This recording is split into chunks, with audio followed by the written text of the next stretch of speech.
Hi అండి. చూడండి, చిన్న పాపకి ఓణీల్ ఫంక్షన్కి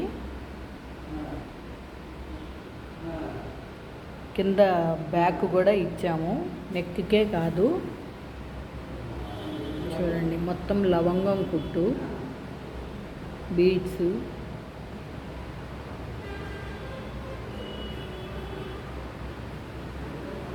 ఆల్ ఓవర్ ఇలా వేసామన్నమాట.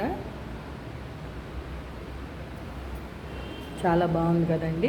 అంటే కింద బార్డర్ కూడా వేయమన్నారు నెక్లోనే, అందుకని కింద కట్ వర్క్ బార్డర్ కూడా వచ్చింది.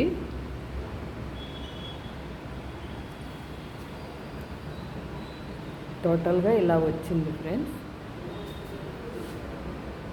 ఇది హ్యాండ్ కూడా కట్ వర్కే. ఇది సెకండ్ హ్యాండ్ అండి. చూసారా ఫ్రెండ్స్? ఈ వీడియో కనుక మీకు నచ్చినట్టయితే like, share and subscribe. Please support me friends. Thank you.